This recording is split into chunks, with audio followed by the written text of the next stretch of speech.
können glücklich sein zu wissen, dass diese Zukunft restlos uns gehört. Adolf Hitler had never disguised his belief that the Soviet Union would be his regime's ultimate enemy. Der sich als Träger seines besten Blutes fühlen und dieses Wissen zur Führung der Nation. He hated communism and saw the vast open spaces and abundant natural resources of Soviet Russia as the prize which would finally enable the German people to become the master race.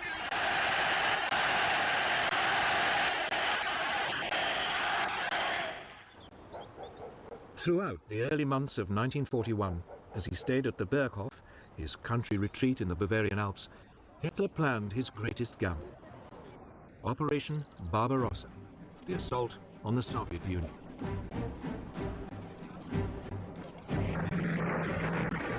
Steadily, his armies were redeployed to the east and re-equipped for what would be their greatest challenge.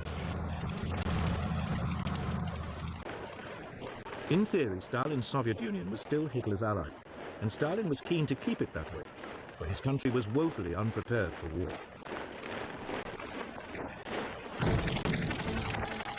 The mighty Red Army, once the largest and most technologically advanced in the world, had been devastated by Stalin's purges in the late 1930s. Some three-quarters of its senior officers had been shot or imprisoned.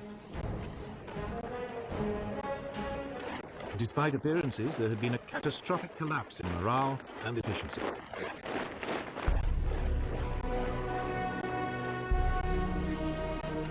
As German soldiers now flooded into neighboring Poland, Stalin, desperate to maintain the peace, gave orders that nothing should be done to offend Hitler.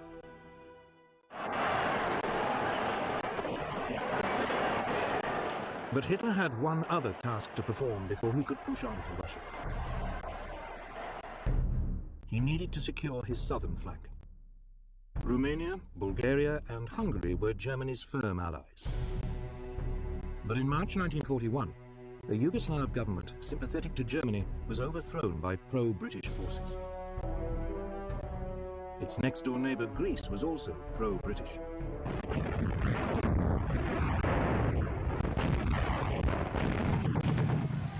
So, on April the 6th, 1941, the German army invaded the Balkans.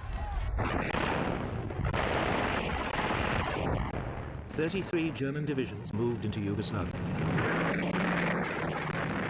They swiftly tore its defenses apart. The capital, Belgrade, surrendered on April the 12th.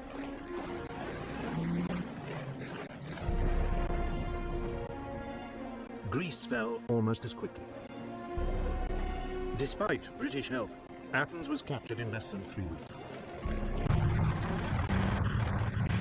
The way was now clear for Operation Barbarossa.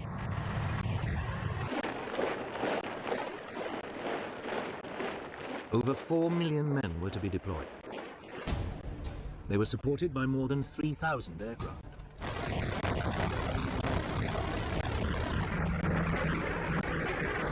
The plan called for 3 simultaneous thrusts. Army Group North would overrun the Baltic states and seize Leningrad. Army Group Center was to advance to Moscow.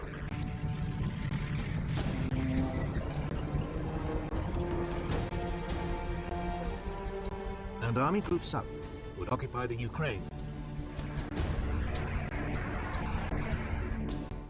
Hitler's generals went silent when he showed them the plan. They were worried it was too ambitious and would spread their forces too thinly. But none dared voice their doubts. The Red Army was much bigger. It had nearly 2 million men within striking distance of the Western Front and millions more in reserve. The Russians also had more than 20,000 tanks, far outnumbering Germany's 6,000. They were older and less powerful, but they were still a formidable fighting force. The issue for Germany was, could its superior technology and speed overwhelm the Russians before the Red Army's vast numbers ground them down?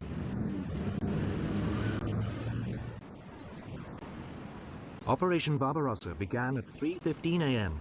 on June the 22nd, 1941.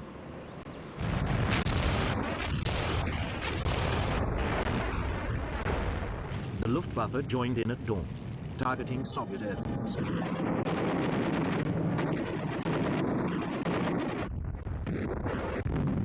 Simultaneously, the ground attack began.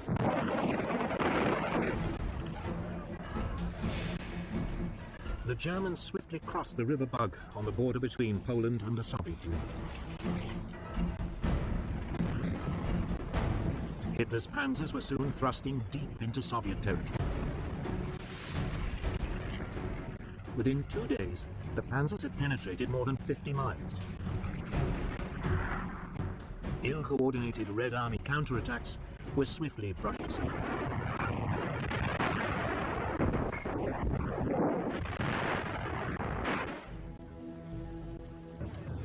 Tens of thousands of Soviet prisoners were rounded up. Meanwhile, the Luftwaffe had total domination of the air. The Red Army's leadership seemed paralyzed by the German onrush.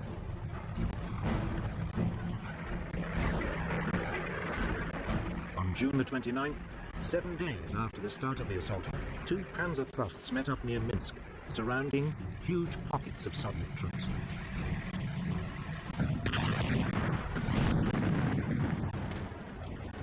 As the follow-up infantry arrived, more than 300,000 prisoners were taken.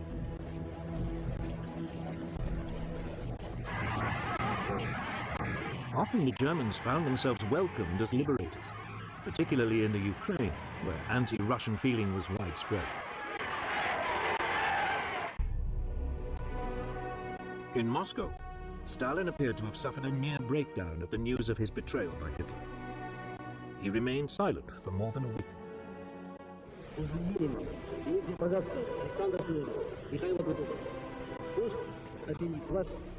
Not until July the 3rd did he appeal to his people's patriotism to save the motherland.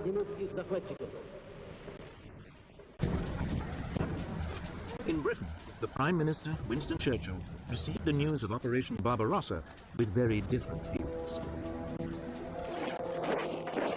It meant the country no longer stood alone. He announced that any enemy of Nazi Germany was a friend of Britain's, no matter what the political differences in the past. He then sent a mission to Moscow to sign a treaty of mutual assistance with Soviet Foreign Minister Vyacheslav Molotov. But apart from sending aid by sea, there was little Britain could do immediately to help the Soviet Union.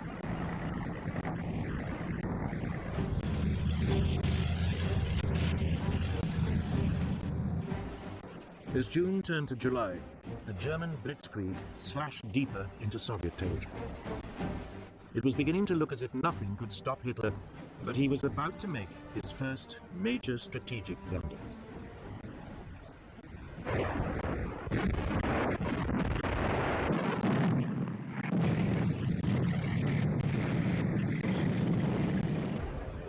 In early July 1941, over 300,000 Red Army troops were surrounded west of Minsk.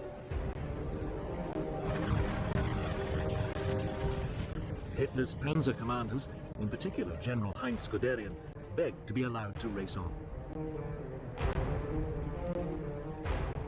Operation Barbarossa was working like clockwork.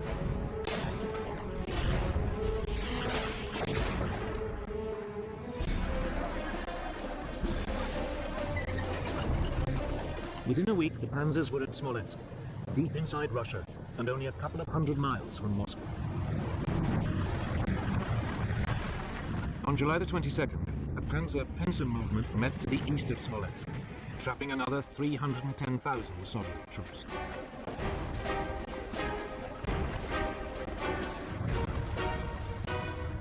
Here there was a brief pause, while the rest of the army caught up. Though the tanks could move at spectacular speed, most of the army still had to walk or rely on horse-drawn transport. But it still only took them 5 days before they arrived and began mopping up. The operation was completed in just 9 more days. Vast columns of Soviet prisoners began trudging west to captivity. Over 2.5 million never returned.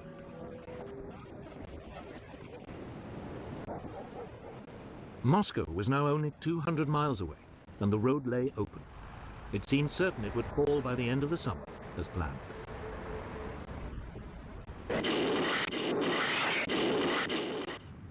But elsewhere, the German advance was finding the going more difficult.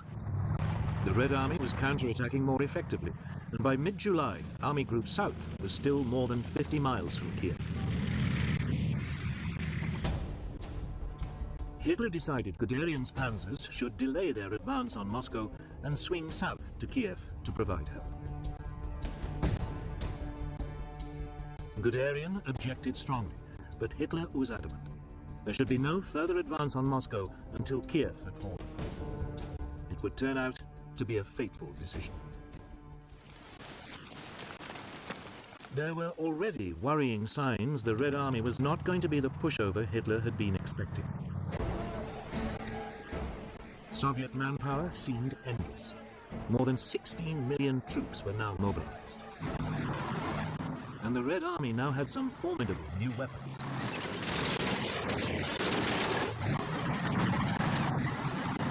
In particular, a new tank, the 37-ton T-34. It had a 76mm gun and was faster and better cross-country than the Panzer Mark IV.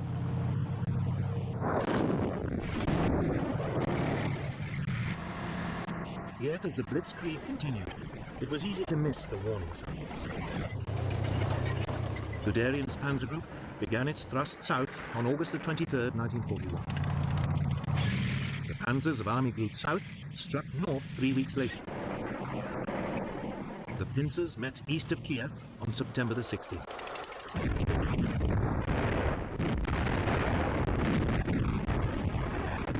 Two more Soviet armies were utterly destroyed. 500,000 men were killed or captured.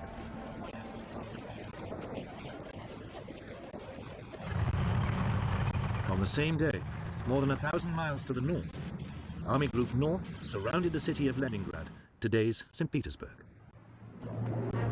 It was immediately cut off from the rest of the Soviet Union. The city was besieged. Hitler decided not to storm it, and the German troops settled down to starve it into surrender. Conditions in the city became dire. The only link to the rest of the Soviet Union was across Lake Ladoga to the east, but only a small amount of food could come in by water. Starvation set in. Over 11,000 people died in November.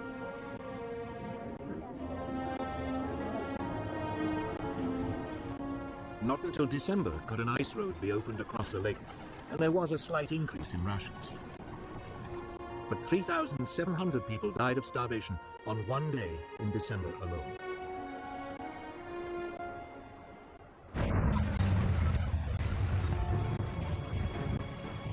Meanwhile, Army Group Center now prepared for the final assault on Moscow. Guderian's panzers had rejoined it to lead the blitzkrieg. The Germans had a 2-to-1 superiority in tanks and men at the front, and 3-to-1 in aircraft.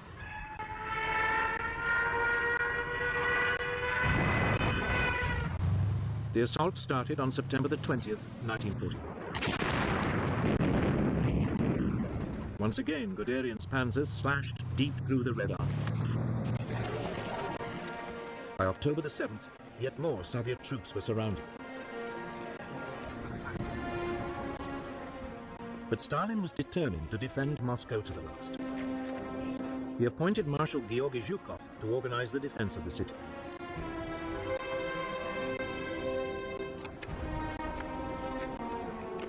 The people of Moscow were mobilized to dig a series of defensive lines.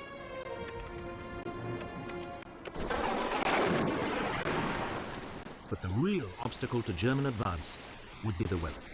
On October the 8th, heavy rains set in. German vehicles soon became bogged down in a sea of mud.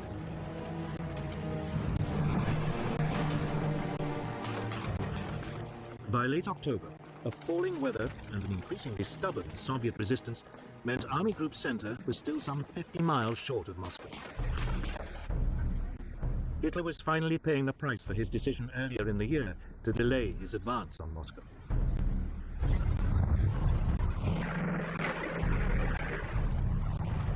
At around the same time, Army Group South reached the Black Sea, trapping yet more Soviet soldiers. Another 100,000 prisoners were taken. But they too were hampered by the weather. Even so, the city of Kharkov was captured on October the 24th, 1941. But the weather was now starting to freeze. The German forces, confident the campaign would be over by the summer, were caught unprepared. With no winter clothing, they now suffered terribly. On the Moscow front, Army Group Center was now beginning its final push to capture the Soviet capital. By December the 4th, its leading units were just 19 miles from Red Square. Some reconnaissance patrols claimed they could see the golden domes of the Kremlin glinting in the distance. But that night, the temperature plunged again. Tank engines would not start. Weapons froze. Many soldiers were severely frostbitten. On December the 5th, the Germans halted the attack. Winter had come to the rescue of the Red Army. But the Germans were confident that come the spring, they could finish the job.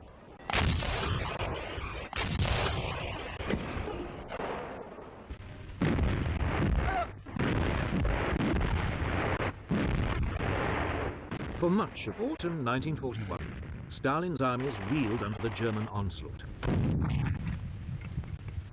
But all the while, he had another worry, that the Japanese would attack his forces in Siberia. But in November, the Soviet dictator received a message from his top spy in Japan, assuring him the Japanese had no such intention. Immediately, more than 30 divisions began moving west along the Trans-Siberian Railway to Moscow. They were well equipped and well trained in winter fighting. By early December, more than 500,000 extra men were in position near the capital.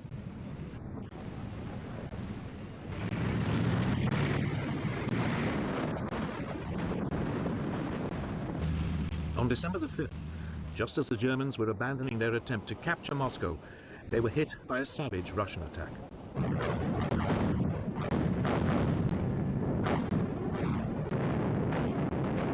First came a massive Soviet artillery barrage. Then swarms of Soviet T-34s crashed through the German defenses. Stunned by the savagery of the attack by an enemy they had assumed was on the ropes, the Germans fell back.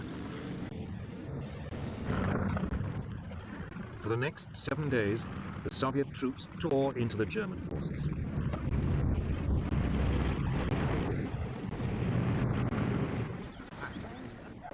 For Hitler, who had only reluctantly agreed to halt the attack on Moscow, it was a terrible blow. On December the 19th, he sacked his overall commander-in-chief, Field Marshal Walter von Brauchitsch, and assumed command himself. Heinz Guderian was also sacked, along with 35 other senior officers.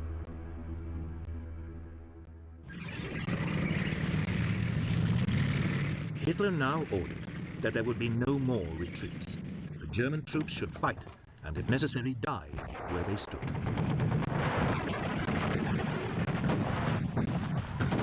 It worked.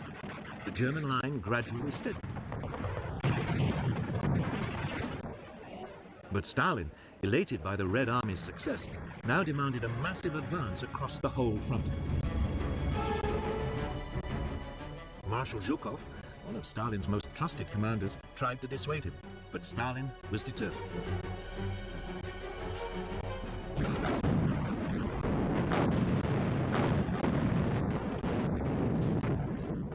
For the next 4 months, fighting swirled inconclusively around German defensive positions. For Hitler, this was a very uncomfortable situation. He was used to, and expected, quick results. Now he was dangerously bogged down in the Soviet Union and facing an enemy that never seemed to give up.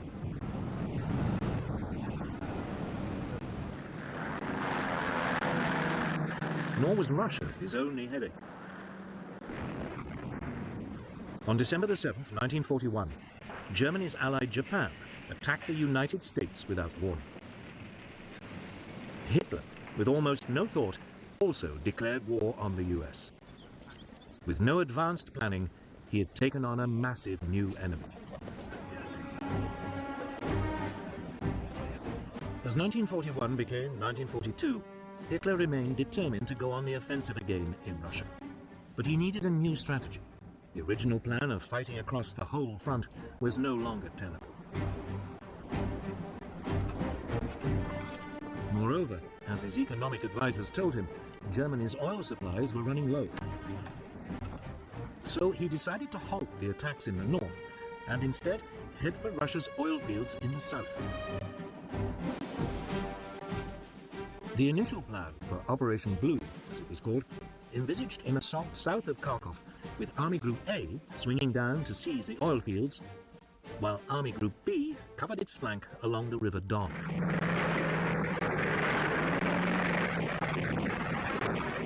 Straight away, there was a brutal encounter with Soviet forces trying to retake Kharkov.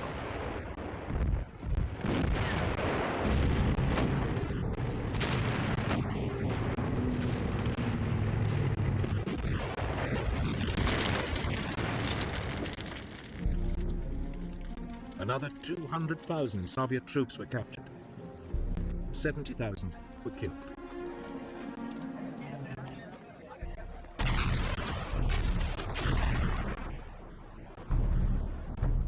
As part of the same operation, the Germans tightened their siege of the port of Sebastopol in the Crimea.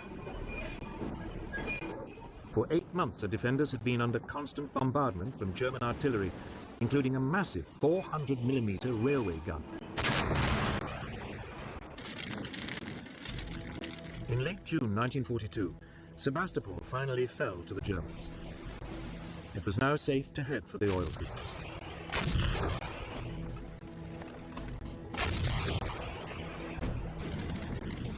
On June the 28th, the offensive began. Army Group B forced its way through to the River Don and advanced along its western bank.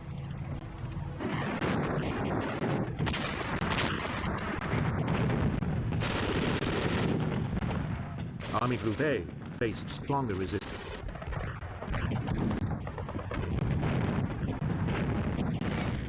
But by July the 9th, it was close to Rostov.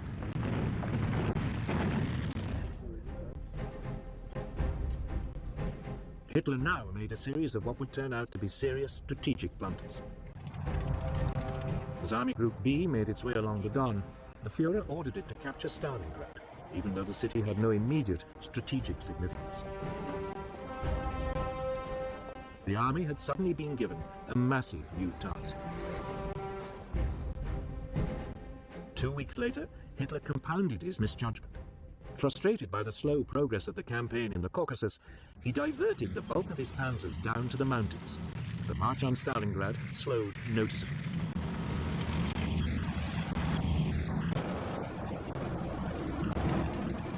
The reinforced Army Group A now raced across the Caucasus to within 70 miles of the Caspian, threatening to cut off all the Soviet armies in the area.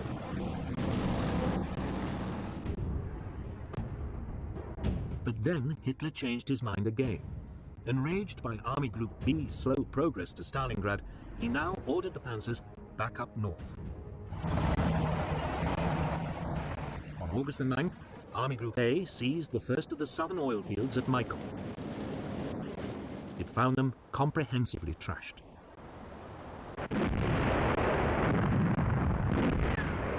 But without reinforcements, it could get no further, and the huge oil fields in the central Caucasus and those near the Caspian Sea remained beyond its grasp. But by now, Hitler's attention had shifted again. In late August, German forces were within striking distance of Stalingrad.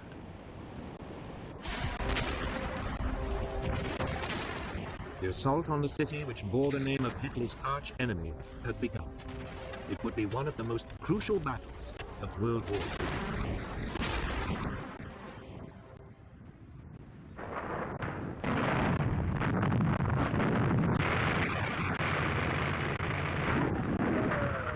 On August the 17th, 1942, General Friedrich Paulus's Sixth Army crossed the Don and began a final push on Stalingrad.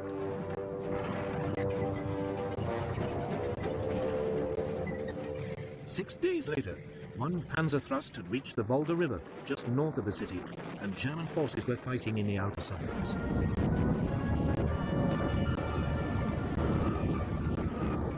Hitler seemed poised for a famous victory. Stalingrad was an important industrial center. It straggled for more than 12 miles along the west bank of the river. Its factories produced over a quarter of the Soviet Union's tractors and trucks, as well as tanks and guns. The Russian people had turned it into a formidable fortress. They had been helped by Hitler's decision to send Army Group B's panzers to the south. This had given them another 2 weeks to prepare.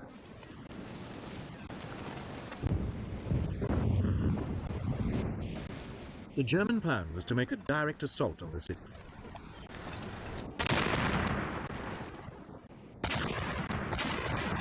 Now began one of the most prolonged and intense battles of World War II.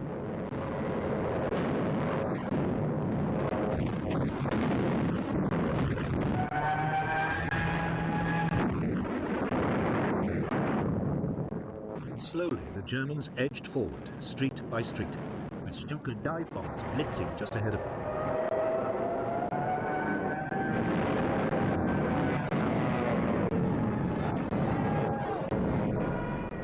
The fighting was savage, house to house, room by room.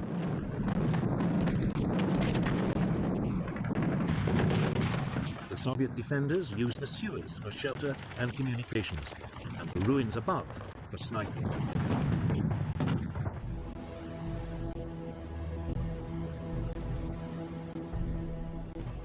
Russian reinforcements had to be brought across the river.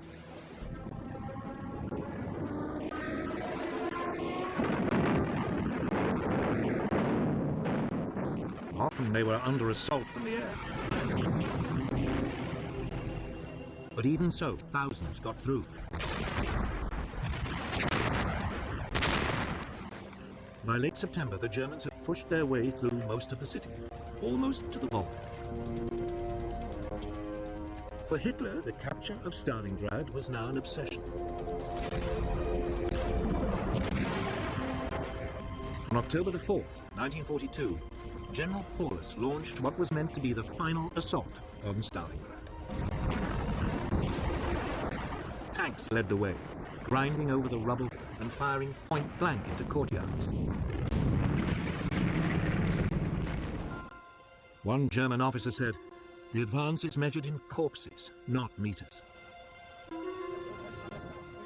German victory seemed certain, but in fact, the Germans were dangerously overextended.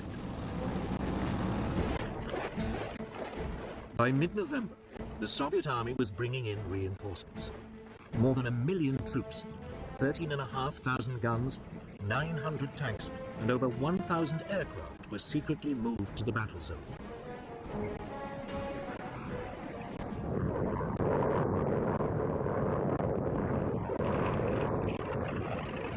On November the 19th, they attacked the Germans' northern flank. After a massive artillery barrage, the T-34s and assault infantry burst through the German positions. Now, it was the Germans who surrendered in their thousands.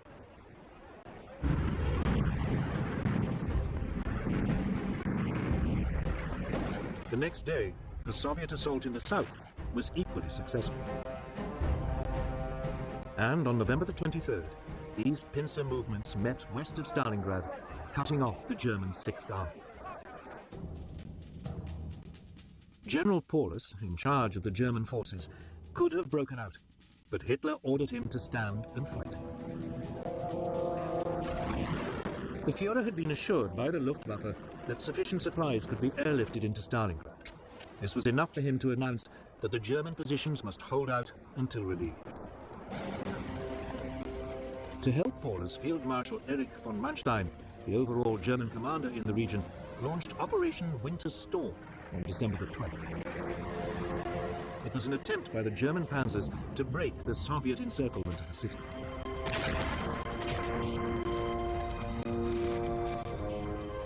For 2 days it went well, but then Red Army resistance increased.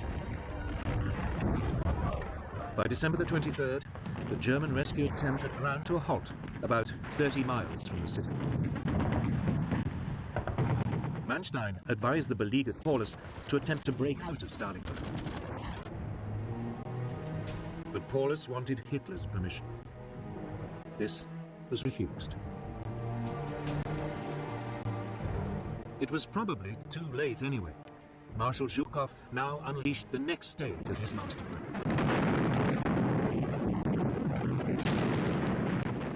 It was a massive assault on the Panzer Relief Operation.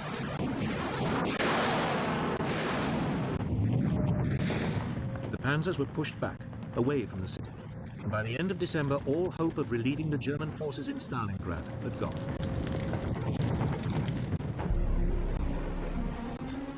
Worse still, plans to airlift aid into the city were a fiasco. The German troops needed 700 tons of supplies a day to survive. They never received more than 80. The weather was too bad, and the Red Air Force now commanded the skies. Steadily, the Soviet troops squeezed in on the encircled Germans. 200,000 men were trapped.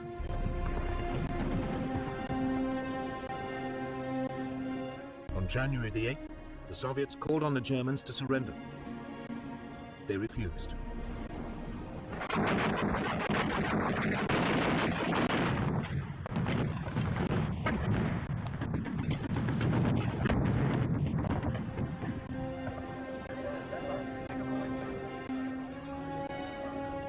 On January the 31st, 1943, Paulus was forced to surrender.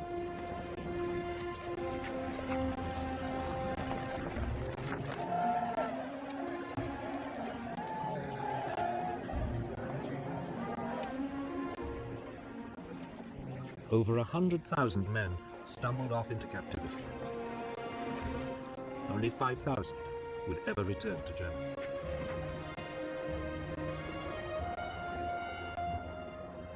Stalingrad had been a bloody battle. The Germans had been savaged. They had lost some 300,000 of their men and at least as many of their allies.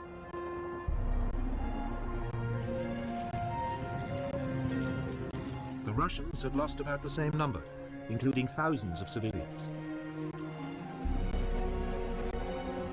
It was Germany's greatest catastrophe in the war so far, but it wouldn't be the last. The Red Army was now inflicting massive defeats on Hitler's forces across the whole Eastern Front.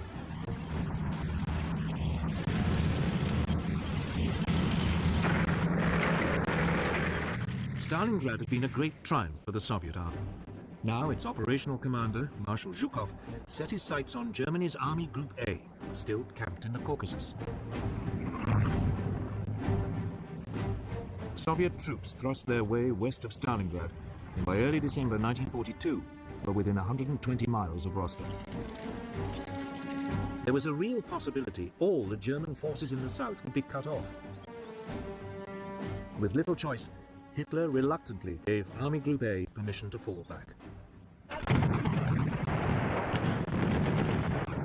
Over the next month, the Germans fought a skillful rearguard action.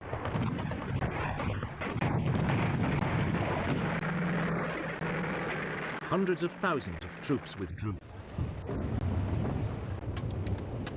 Then, on January the 12th, 1943, Zhukov launched an all-out assault.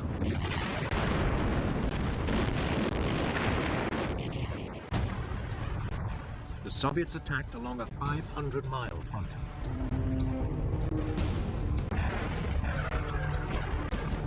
Outnumbered 7-1, von Manstein, the overall commander of the German forces in the region, fought a brilliant mobile retreat.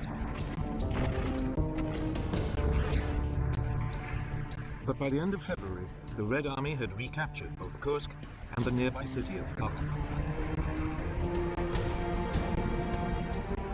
This Russian winter offensive had struck a crippling blow to German power. Over a matter of months, it had lost 1 million men and vast numbers of tanks and guns. The Red Army still had enormous reserves of manpower.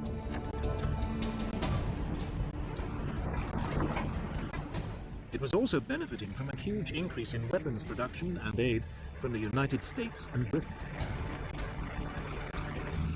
The Germans also no longer had the technological upper hand. The T-34 tank was more than a match for the Panzer Mark IV. And they also had the terrifying Katyusha multiple rocket system, which shattered German troops. Yet Hitler refused to give up hope. He still dreamed of a preemptive summer assault that would throw the Soviet Union off balance and regain the initiative.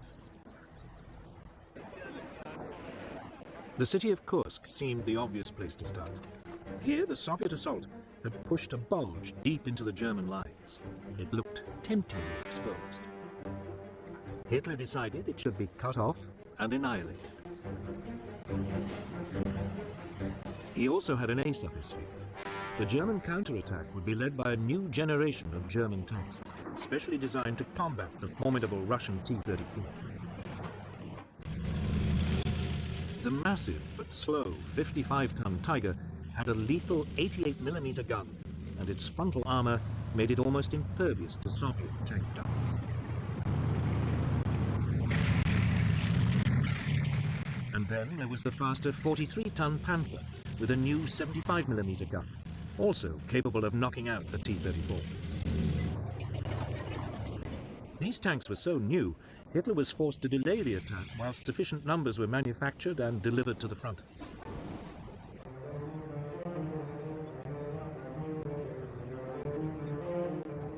But even as the German forces began to assemble, the Soviet commander, Marshal Zhukov, guessed what was about to happen.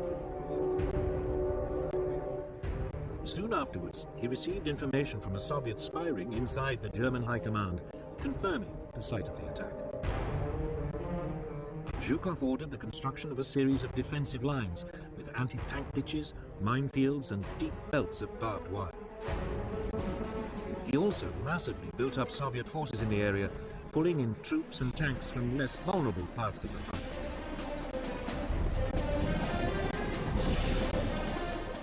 By the eve of the assault on Kursk, the Germans were hugely outnumbered by Soviet defenders, who also knew exactly when the Germans would attack.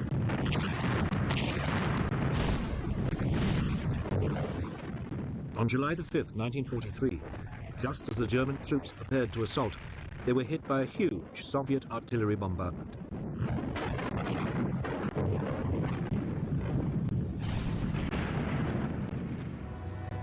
Even so, the next morning, the panzers still rolled forward.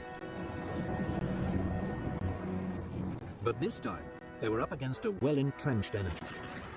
There was no realistic chance of a lightning blitzkrieg breakthrough.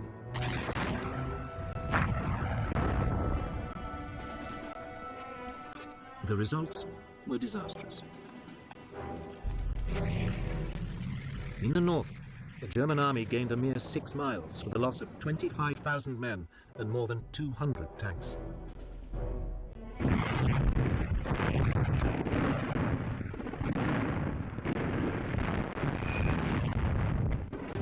In the south, the Germans fared a little better. A wedge 25 miles deep was driven into the Soviet defenses, but it also came at a high price. 10,000 men were killed and 350 tanks destroyed. But for a brief moment, it looked as if a German breakthrough might be possible.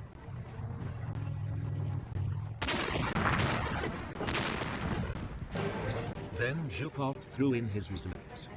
On July the 12th, 1943, 900 tanks charged into the German flank.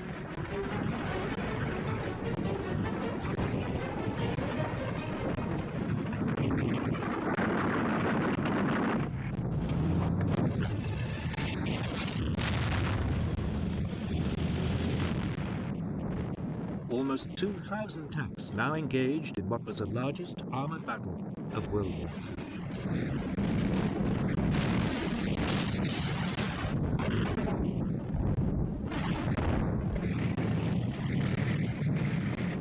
The Soviet T-34s drove into the German lines and opened fire at point-blank range.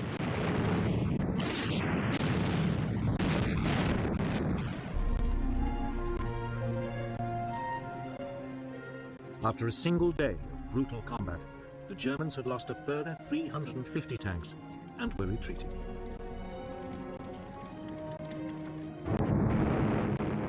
Meanwhile, overhead, there was an epic air battle.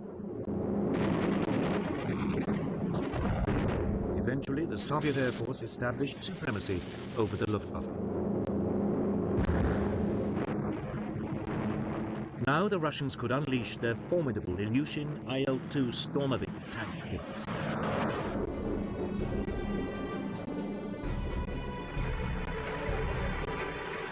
By July the 23rd, the Germans had lost any ground they had gained, and with it, the cream of their army.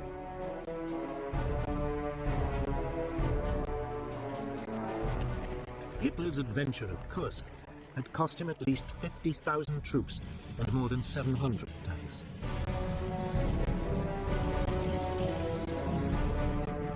Never again would the Germans launch a major offensive on the Eastern Front.